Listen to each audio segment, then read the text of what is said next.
Bonjour, bonjour, bonjour, partagez, partagez. Coup de gueule, ras-le-bol, coup de gueule. Mikolo, tu auras un coup de gueule, un ras-le-bol. Vous partagez. Vous partagez, tout le monde na outil boulot. De poste, na ébication, na koti sika, na garage, na ça sur le côté. Donc, na loba sur le côté. Partagez, partagez, partagez. Je salue tout le monde. Partagez, na outil boulot. Na bêta, non, moi. Ras-le-bol, moi, coup de gueule, moi, il y a rapide, parce que, oh, ça c'est pas, Mikolo, tu as un analyste. Mikolo, on n'a pas vraiment des analystes, l'obakaka. Ah, vous partagez, on attend, na connecté, on a téléphone, on a moussou, donc partagez, partagez, donc, tout ça là, coup de gueule, donc, ras-le-bol, parce qu'on en a marre. Il y en a marre, comme on dit, on en a marre. Pour que on a côté, n'a parlé, dimanche, dans ça live, peut-être. Donc, lobby, dans ça live, na outil boulot, na megana, on a lobby, là, on a rapidement partagé, on a lugana, au numéro, rapidement, ouais. Donc, vous pouvez s'en 1 minute.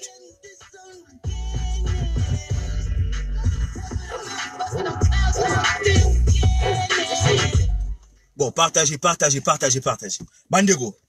Bandego, dans un rapide.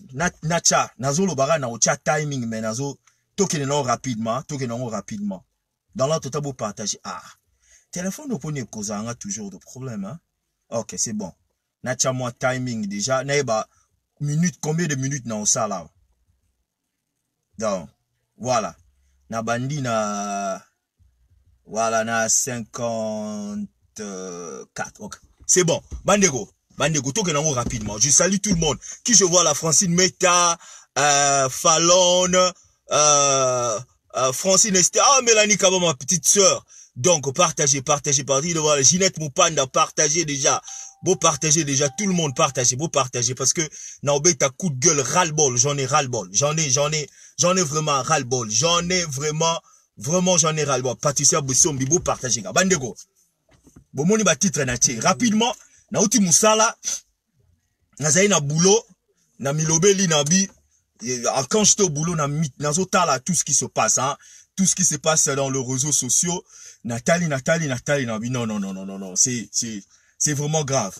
Bon, avant na mi koti, c'est là, na kota na ndaku, so na kotika na ndaku, c'est fini, dans na courage. Quand tu as la force, quand tu as l'énergie, quand tu as peut-être une idée, une inspiration, ou béton ka na réseaux sociaux.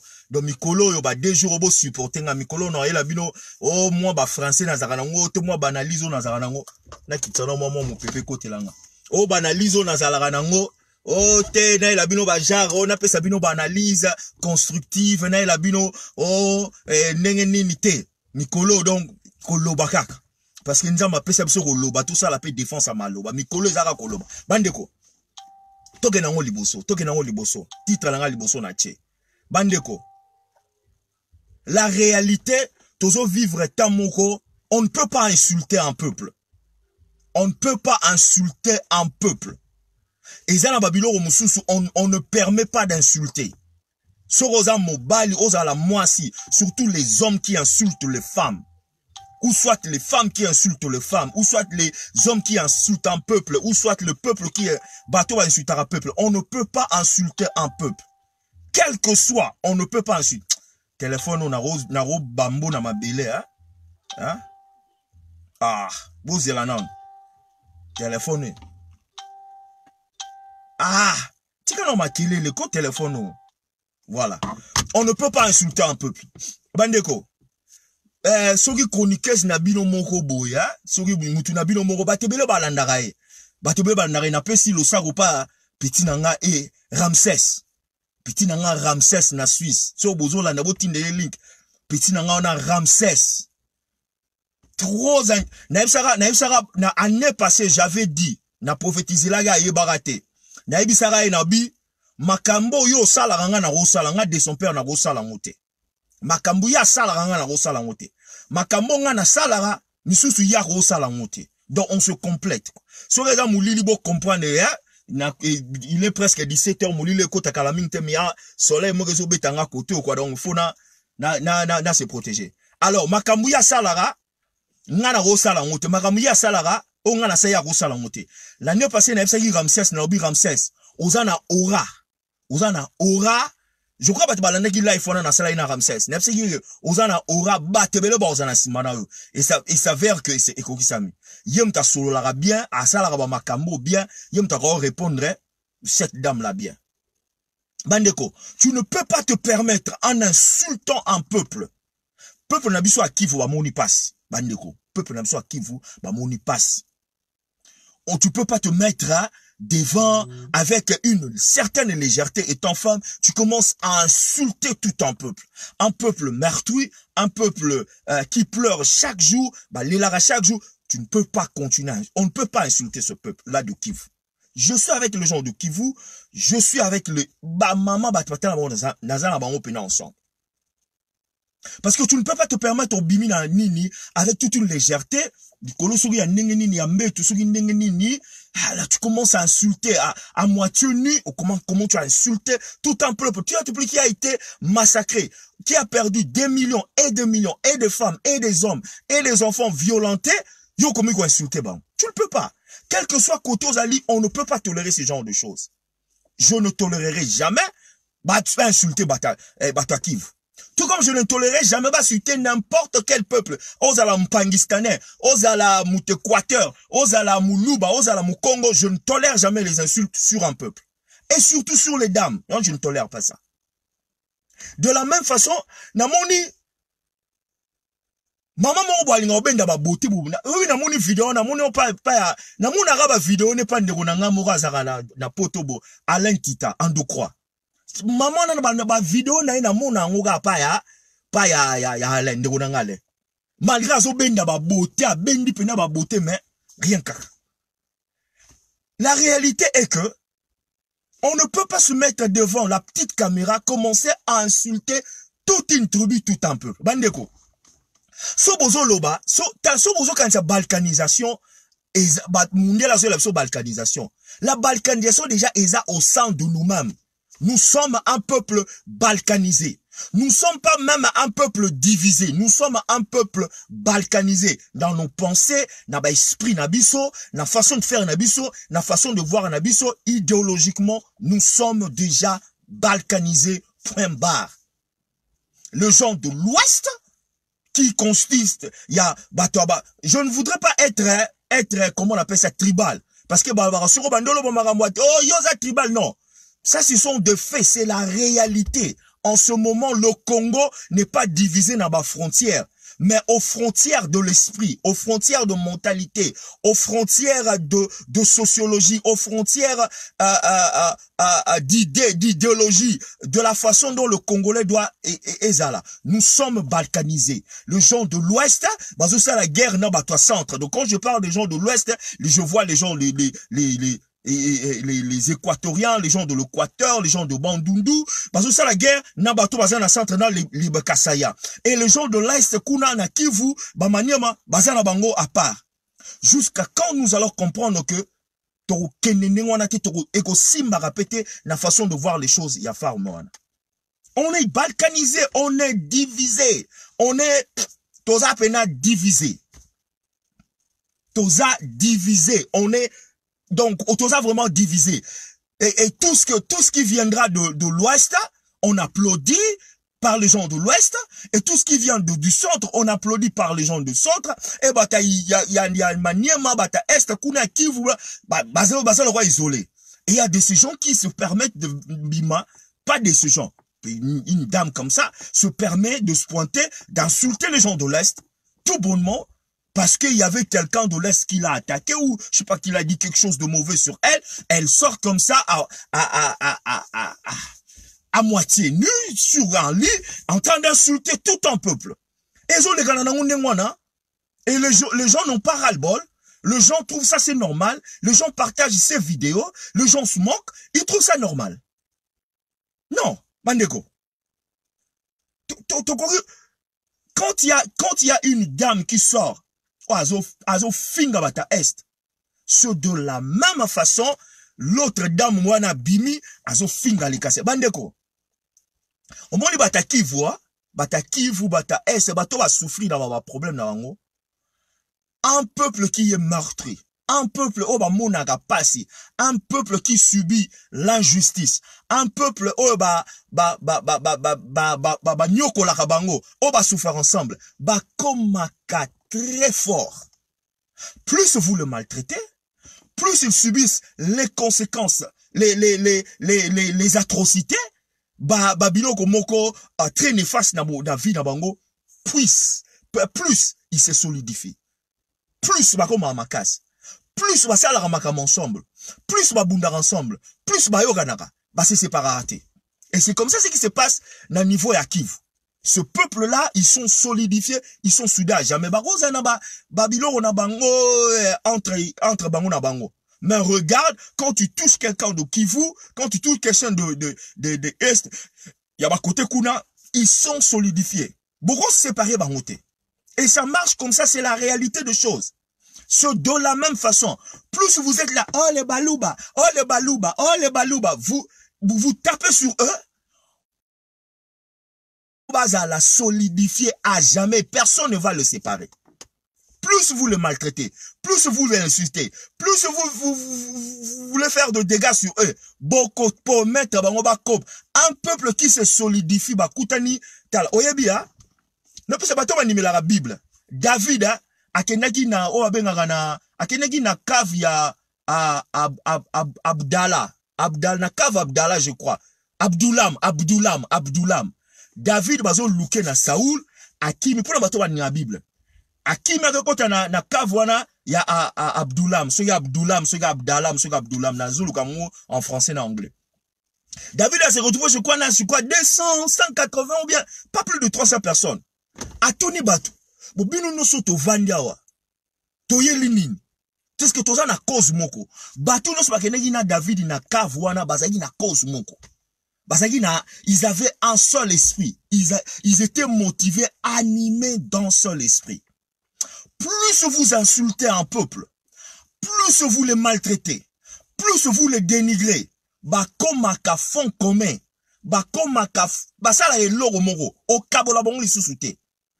Et si le Congolais dans l'ensemble ne parviennent pas à comprendre la sociologie d'un peuple, comment est-ce que le peuple fonctionne, les esprits abattent fonctionnera, pour continuer la balkanisation de pensée, balkanisation. C'est pas une balkanisation amenée par un citoyen américain ou multinational, ou netolobaro, Rwandais, balkanisation. Bisomoko, on est déjà balkanisé dans nos pensées.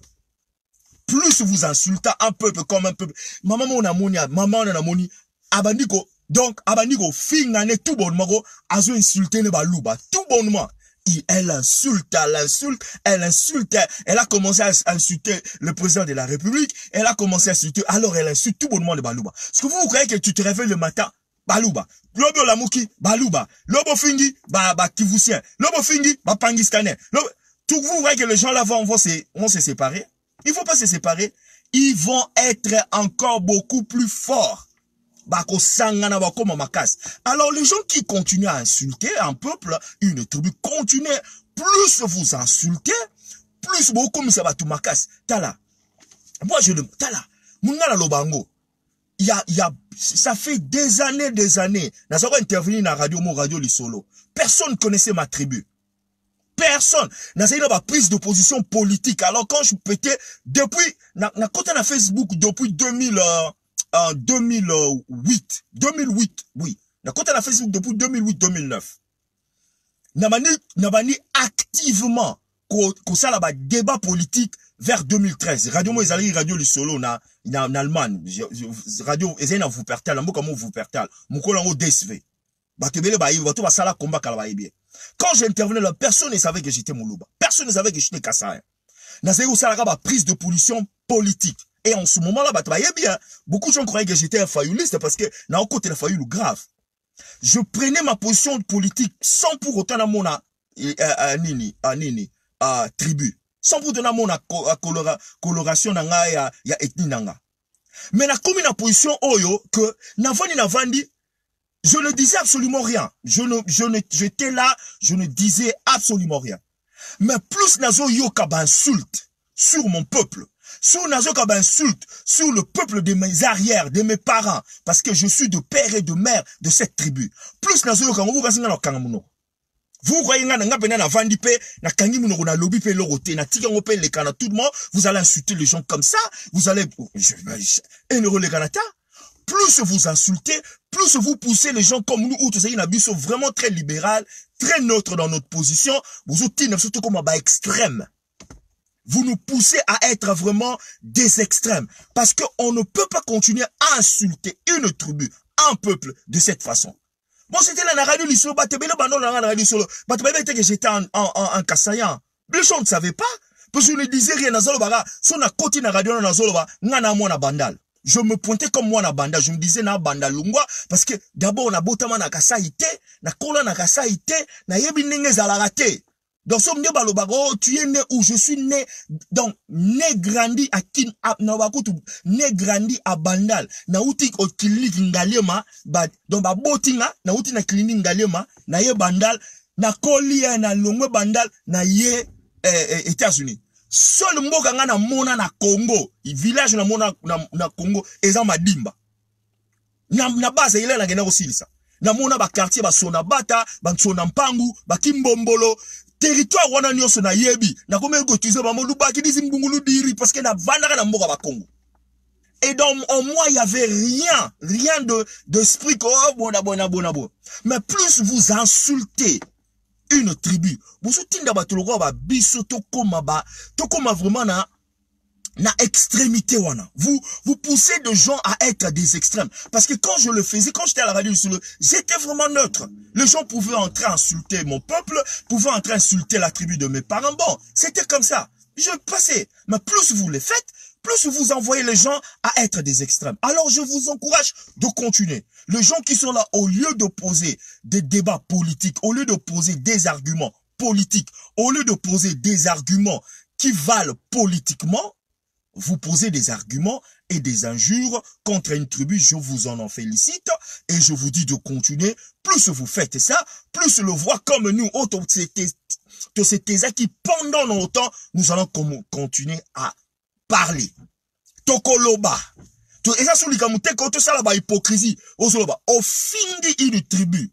Personnellement, tu insultes la tribu de mes parents, de mes frères et sœurs, de mes cousins, de mes amis. Je sors, je replique.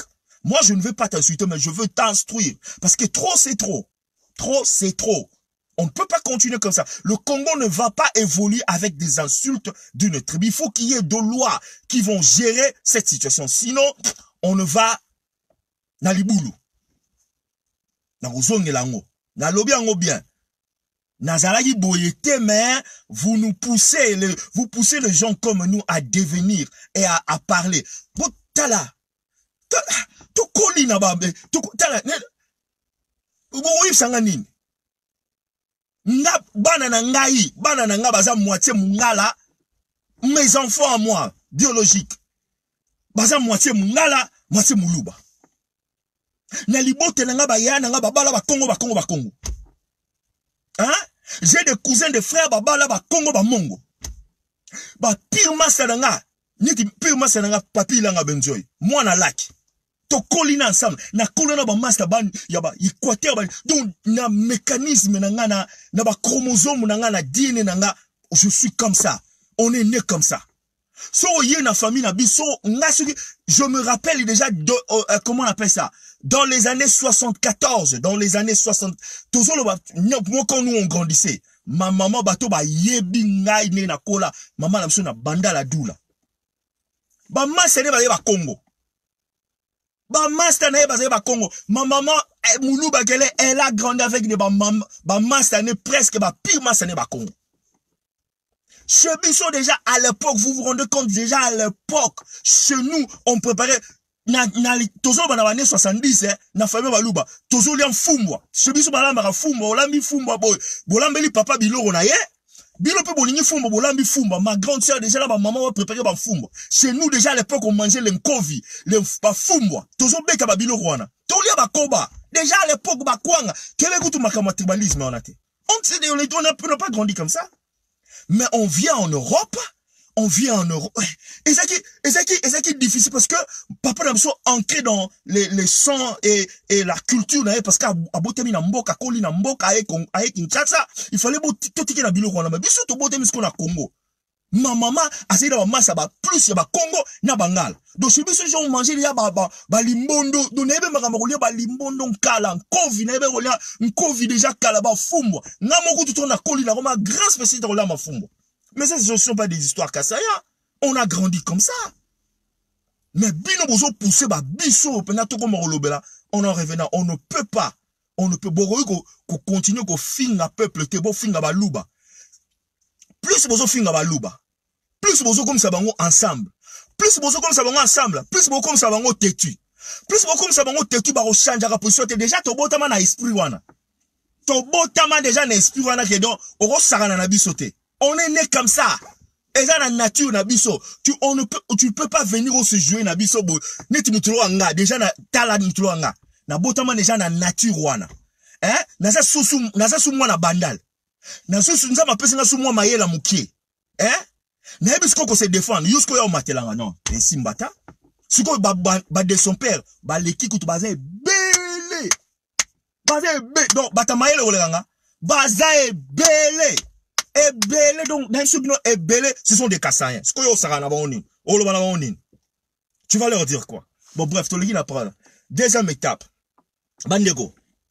Deuxième étape, na lo bana likambu rapidement lo bana likambu ya bandeko botika nanwa. Donc ya on a na maman a fingaki bakasayen. Na oya ya maman na mungala. Na maman ya na fio ya muluba a fini batakivu. Bango nyonso, il faut le condamner. Bazo mérité te baza na respect o ba maman, to pesa ba maman nini. Basi na biso ba congolaise. Te baza na respect on ata.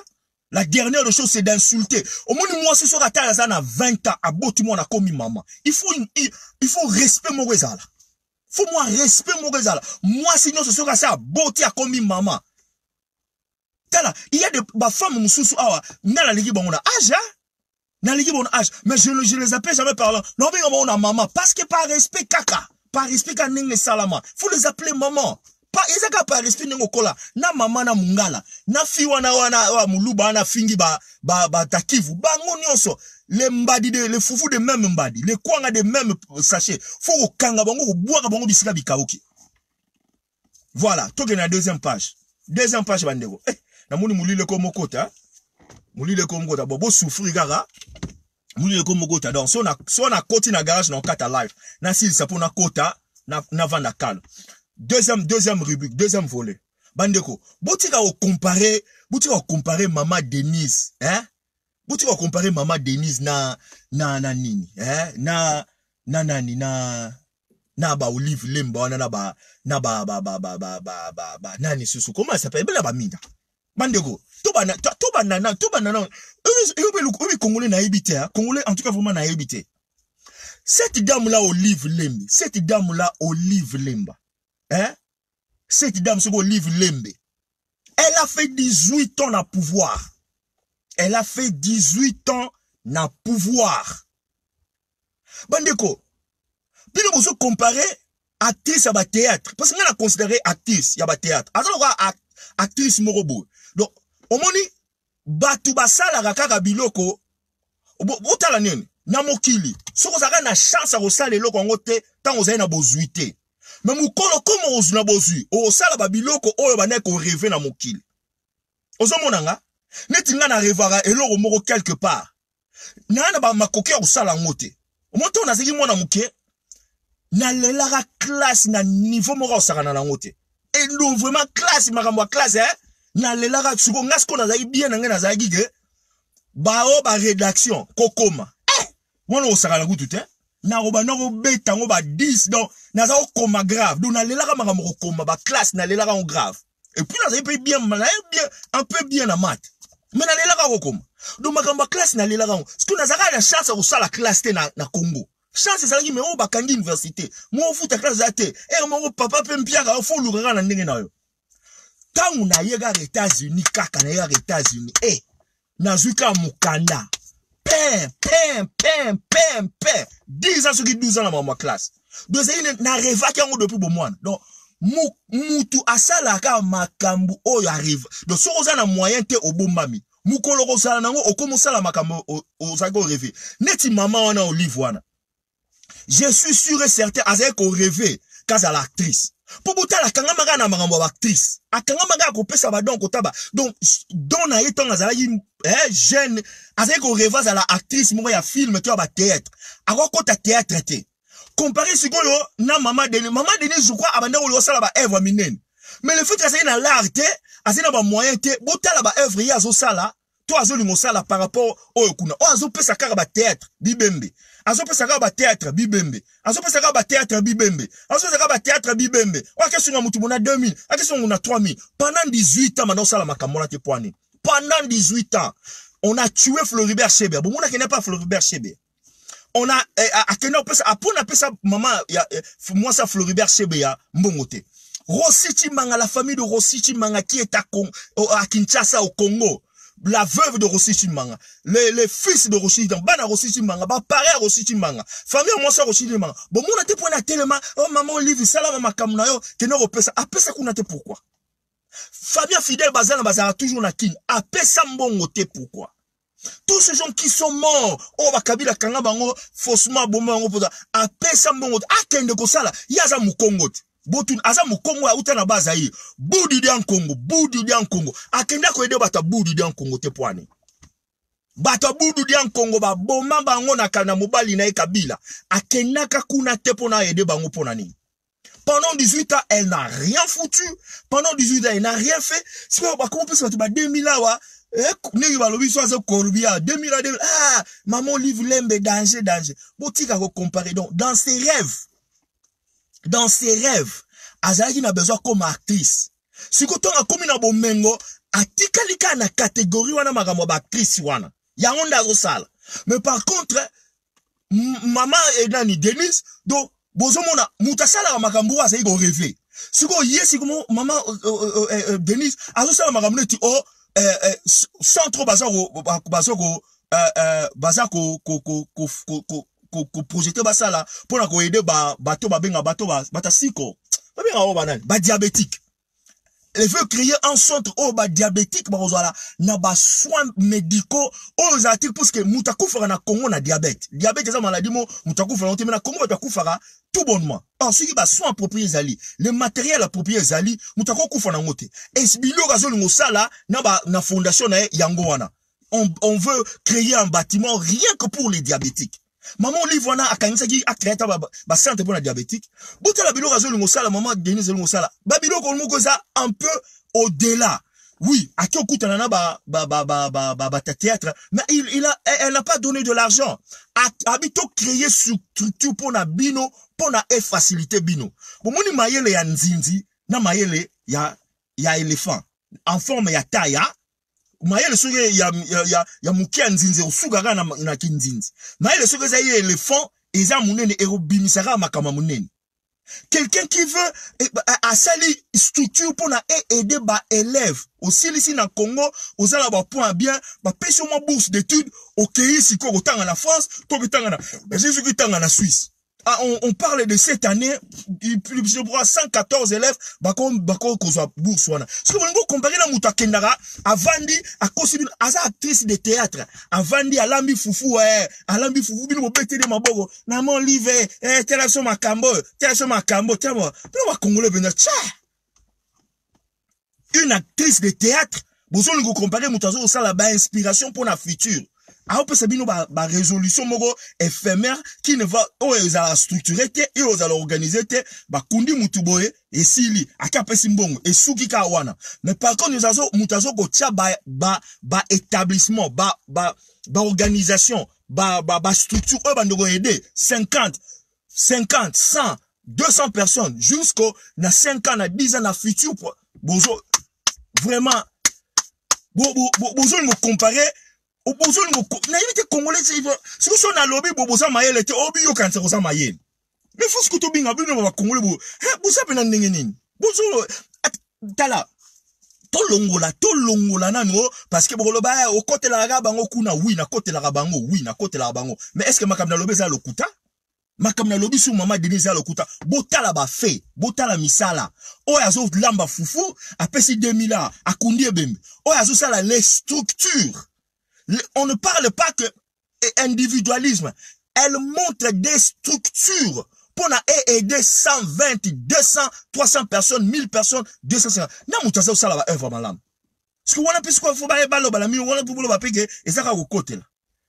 Alors bozu susu mususu lisusu comment on appelle ça moi c'est un directeur nabino les chouchous des directeurs nabino wana hein bozu ngako comparer bandeko wala kudu so na bina loba na wa panza makita wala kudu so na bina loba na wa panza makita na doser wala kudu so na lobby na ya panza makita mais na doser vous ne pouvez pas comparer les œuvres oyo mama Denise azo sala oyo tala tu sais quand on bâtit des structures on ne peut pas comparer l'établissement aux constructions ba structure moko aider 203 batou na ba forme o bon mona kanga ko lamba fufu tala bato ba lingaka théâtre bato ba lingaka théâtre ne ba ko se retrouver na makambo oyo Olive Lembo na sala mais biso ba to lingi ba projet à long terme to lingi ba biloko ba micro-ondes te go cheka lelo bugu lelo on va se retrouver na makamama Denise azo sala parce que tu as dit que biloko azo sala lelo au foot en te mais to mona fruit nango 2 ans 3 ans 5 ans 10 ans parce que tu en as besoin à futur tu en as besoin de que muta kufia ko pesa $2000 o balobara apprends-moi à pêcher je ne te demanderai plus mais si tu me donnes un poisson chaque fois je reviendrai vers toi tu vas me donner encore un poisson donc maman Olive va pesa ba poisson ba tomichoni ba tomichoni na ba soso ya kotumba na pilipili poussière ba liango na kwanga ba to bekele maboko au côté wa zone ba tongela bino ba structure pour na 5 ans 10 ans ba tamino bolinga ngote vous êtes vous c'est quand on a le babo tu so ba lobby bino bo raisonner tout bo résultat et bolingo bo comparer idée ya mouche et ça idée ça na poids mouche na idée ça na poids lourd c'est ça que vous voulez comparer finalement tala bo tika ba discussion bo tika ba débat wana qui n'était olingo tala tu ne peux pas comparer les deux hein et ça basé incomparable bon bref bandego na ba ils ont coup de gueule mikolo na bimino la makama analyse parce que tala trop c'est trop hein on ba bilo mususu sans blague na fanda boko biloko ebele le na réseaux sociaux na tika ngweleka biloko ebele la na réseaux sociaux na tika ngoleka mo se lelo ba de son père goloba te wana niveau na ote de son père wana kolobela ngote ba te bile de son père goloba te wana niveau na ote tika wana niveau na ote te bandeko nga deja na ayi mutu da bankema so na bino ayi mutu bankema na ayi mutu oche na che na doza vraiment na doza na doza pena na doza toke non sigo na troisième élément bandeko na comprendre na binote na comprendre na binote oui maman Diane merci Francine Metabi à papa vieux tumba nazo tumba c'est semblant on ne peut pas comparer. Les gens qui se permettent de comparer ce que maman Denise est en train de faire. Na oyo, maman Olive wana zo sala. Bandeko. Ngala tune botu na gaga. Fidèle bazana. Famille bazaki wapi. le bata aza mutu ya nini aza mutu ya baton budu dia Nkongo Nkongo zigi ntoti la Nkongo dia betu Kongo dia betu Kongo dizi ntoti la lubaki dizi mbungu ludiri azalaki wapi azalaki wapi akende wende bata budu dia Kongo oba boma ba vina bango ebeba oba vina bango beba aza mutaba Kongo ye biloko nazo susango kaka na Kinshasa so pe nazo linga bolinga bolinga batu akenda bana na ba Kongo akende kuna na Mayombe akende na Kinzamvwete akende na Nsona Mpangu akende na Kimbombolo akende na Kisantu akende na Kimpese akende akota pena kuna abana koede abando ede bandeko bamsu boyo arate bolo babo matabu kita exemple moko normal mutu wa syndicat dokolo chaque année azaka na mbanza ngungu bolinga yete chaque année le gars azalaka toujours na mbanza ngungu syndicat dokolo bomonaka chaque année azalaka toujours na mbanza bokene na mbanza ngungu tala o eza kutuba eza ba fait bokene na mbanza ngungu botuna bato mbanza ngungu chaque année syndicat dokola kenda kuna na mama na ye soka ye kuna mbanza ngungu mobima bosira eza mboka papa na ye donc aza babenga bango banani ba besingombe toujours meilleur besingombe toujours meilleur voilà bate bale wana je crois chaque année azaka na mama na ye ya mundele bakenda mbanza ngungu soki a ye na mbanza ngungu mbasepelaka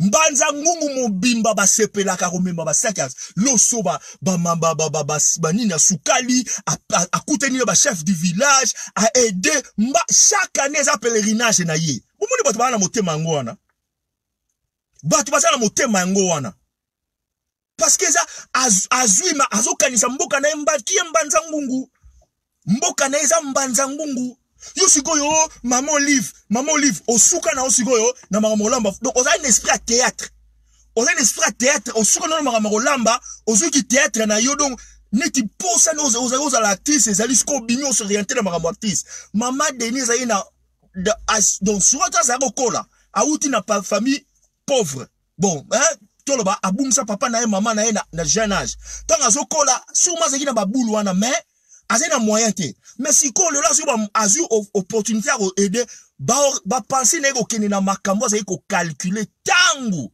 azalaki azaki na rêve na ya bala mike bandeko to kende siko na lelo na be ngo tumba zamba lelo la tumba zamba mikolo ba analyse zate tumba zamba troisième bandeko na pesi merci na Kadiombo na leo to la épisode moko Kadiombo za mystique Joan Kadiombo non to baza troité obinga pena na lobaka en tout cas sans blague na bateau tout bazo sa ba analyse bateau tout bazo lobelela na makambu pena ya Congo na esprit ya malamu Kadiombo pa akitikara Fati critikera pe apé sa solution ndema vous na Christian Boseni critikera pa pe sa solution nga pe na mega osala ndengwa mais te Kadiombo na Christian nga so na michenga mote Kadiombo na Christian non bo sa boulot TikTok bo solo na politique na lobite ke asala musala kito asala musala mais il y a tout na ba question lui il ne fait pas des analyses lui il pose des questions il est asala ba interview pour na bato mais Kadiombo non bo pese to bo pese mbot so bo mutu moko iso ka ebi Kadiombo awa bo pese en tout cas non aza formi triple formi quadruple Kadiombo binisi le mamo wa lobby alakisi video oyo tangu ba opposant bazaki opposant tangu ba sanganaki po ba kende kokutana na Genève peuple eza koloba bazo yembela kamere Touroyo kotrairite Touroyo kotrairite Touroyo Sylvie na habité Sylvie petite ya Mulumba on raté parti liboso songela ka parti liboso partager ka na kozongela makam na lobby parti liboso te mais petite sœur nanga Sylvie zongela ka partir liboso yo moko comprendre bato basa oyembela kadiombo e baso yembela kamere turo yo kamera ngaloba babine turo yo ko trahir te turo yo ba yembela ke liboso ayeko laksa susu pièce élément OK o ba yeko yembele sikoyo yewana moibi yewana bandeko sont dans lobby on a lobby tala ba kaoyo ka Katumbi ka Kamere ka Kabila oh baluba lobaka kaka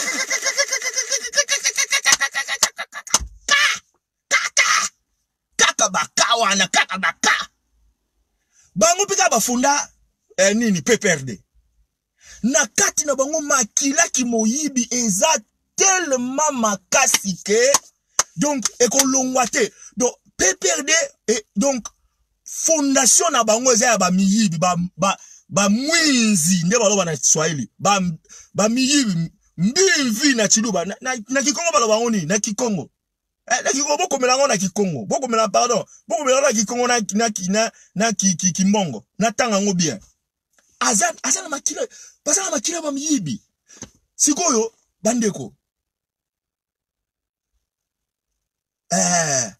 vraiment voilà nana zoko en direct de la Suède OK voilà bandeko to matato kite na ebisa kibino ngai makambo kamere na kotika te on a souvent batu mususu o te bon bolobaki mingi o président atikiye bozala na chiluba ba jitala la motema jitala la bozala calme bozala mino calme mokonzi akelo kanga mutu te na maboko boyo te système eko kanga batebele ekolongolisa batebele musala omoni so bozo zela caméra démissionner aza tellement azwa soniko o azwa soni alongola ngwa katango poso abwaka yango quelque part caméra kotika la jamais de yemoko aya ko démissionner jamais a ko démissionner de yemoko aya pena balobi nini na ndeko nanga Roger Masamba mwizi ye na Kikongo aza mwizi aza pena mwi donc aza na makila wana ya mwizi na Kikongo ndeko nanga Roger Masamba pesi nga réponse akotika la ko démissionner te la seule chose oyo kanga oyo longisa kamere peme na mukunzi eza justice botika to tergiverser na bisote justice ekoloba justice ekosala justice ego kaka justice opona omoni botale le salami hein ba tergiversation salami azui photo moko boy azo servir photo ngo je crois ça nango ya eza photo moko ya kala si je ne me trompe eza photo ya quelques mois passés que azo yela monsieur le président banini ba dossier a signé de pour la ça en tout cas ata bolobi na zakak bandeko merci Kadio mon corps qui vous dit que bandeko loko nazo ngoyeb sabino bata INC osko nazo expliquer no bata INC boyebi politique te l'accord entre INC na cash nang UNC na UDPS ou accord ya Kashwana n'engage pas les institutions de la République démocratique du Congo. Cet accord entre UDPS et Cash entre guillemets batie ba combo ya UDPS na Cash parce que le deux représentent leur parti politique. L'accord entre Félix na Kamere ou Salamagi na Nairobi, c'est engagement, cet accord n'engage pas les institutions de la République. Et ça, la constitution, il faut éthique aller vendre à la nengewana. Égalité, c'est là où vous oubliez. Place boso bosana. Donc, mukunzaro la mgaleona lobby bo abendi pena accord et l'équipe nango pesili nango match pesili. Et là, ici, vous oubliez que Kamere na bino avant les élections, azala qui poids mouche. on l'a récupéré. Kamere Dabino va récupérer. Politiquement, on l'a sauvé de justesse. Na la Zarolo Bango na 2018. Na Isaram Koutou na live na maman Lisée Mgenazoba. Tala, Félix Falaf Sala mona bendana. Akene na ndenge na ye. Mais bon qu'il est, il a récupéré Kamere. Cet engagement, cet accord, ça ne peut pas gérer les institutions de la République. Ça ne peut pas gérer. Au moins, pour l'Axabi, Kamere ne m'a tapé sur la présidence. Kamere m'a tapé sur la présidence. Ok. Vous croyez que caucus électoral, ils ont à Sud Kivu. Caucus électoral, il n'y a pas seulement Sud Kivu. Kamere ata benani a Kenaye. Félix a les deux Kassai. Félix a Baba Kyungo a obete la ekuna na S na Katang. Hein? Félix azana batwa Équateur au bosele ba boulot. Bandimbe bazali ba rosele boulot wana. Bane kanga bazali. Bane kanga bene bazali ba rosele boulot wana pour l'Équateur. C'est alors boutique ba imagination na bino que Kamere ne mutaso pesa après ça va pouvoir parce que le Sud Kivu ce n'est pas la totalité, il y a caucus pour lancer la mouta comme président de la République. Non, il y a deux voix. Mais et comme ça la tête il y a ngo kakane mutu, soki muta ratango to muta comme président non. Et Kamere za dans moment aza fragile, aza vulnérable et il est remplaçable. Mou bakolo bateke Kamere avant le roi béton muta remplaçable. Non! Il est remplaçable, Kamere est remplaçable. Kamere za tala, il suffit de créer une énergie tout autour de quelqu'un. Tala, d'abord,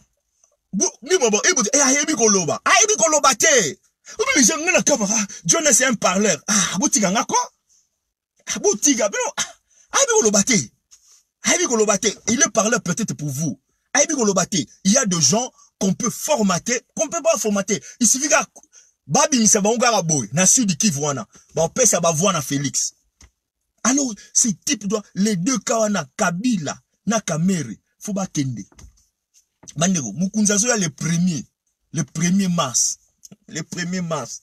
Le 1er mars, c'est un danger. Hein? Bon, pour entre parenthèses, na prometté battu na le 28. Mais, il faut na changer jour à vol là, donc, au coup, t'as mois prochain. Bon, pour Maramboise Belé. Le 1er mars, c'est un danger. Et le mois de mars, c'est un danger. Le mois de mars, Mukunzazo ya pour 3 jours na Washington.